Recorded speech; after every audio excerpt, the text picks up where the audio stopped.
Welcome back, ladies and gentlemen. Time now for the nation's sharpest opinion. Putin has said that this war may go beyond the Middle East.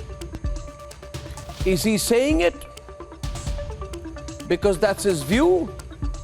Is he saying it because that's his expectation? Or is he saying it because that is his earnest hope? I think it is Putin's hope and wish. According to Chinese media reports, China's PLA has deployed 6 warships as part of its naval escort task force. It's been reported that they have departed from Muscat to an undisclosed location. And the United States has deployed its most advanced aircraft carrier in the region. The Chinese media a few hours ago has said that Beijing will boost coordination with Iran on multilateral platforms such as the United Nations, the SCO, and BRICS, quoting its number 2 Li Qiang.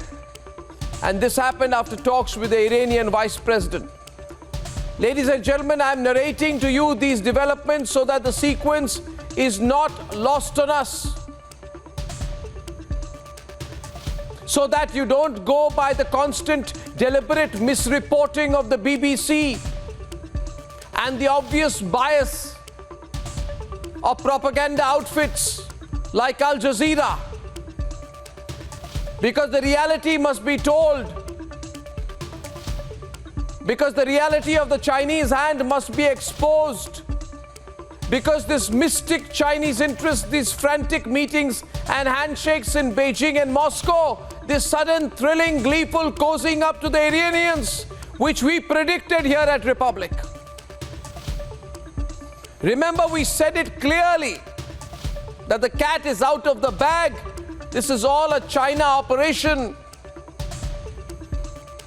I said it last week clearly. I couldn't have been clearer than that when I said that, ladies and gentlemen, this is a desperate Chinese move threatened by the India-Middle East Europe corridor, which will forever have a huge and terrible impact on the failing Belt and Road Initiative. China will do anything. China is funding Iran, and Iran is funding the Hamas. And that is why in this series of connected developments, I view the sudden decision to give the death penalty to 8 Navy veterans from India in Qatar as part of that overall game put pressure on India.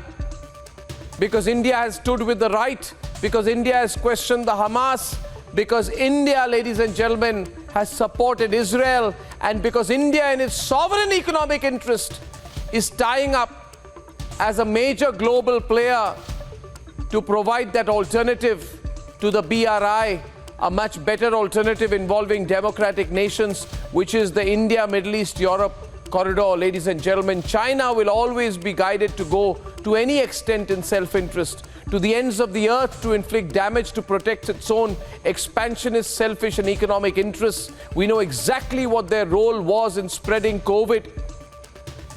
We know exactly what their role has been in being the silent hand behind Moscow.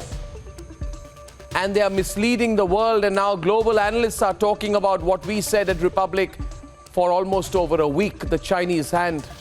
And I request the so-called global media, which knows very little beyond its own narrow, myopic interests, to learn to speak up. The question is whether what is blowing up in Israel is because of the growing economic war between India and China.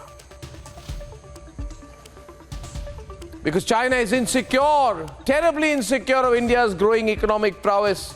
So it's making everyone from China to Qatar so insecure that we are sending them into a flap with the odd and sudden fluttering. Ladies and gentlemen, remember and never forget that what has happened on October 7th is within weeks of the announcement of the India-Middle East-Europe corridor.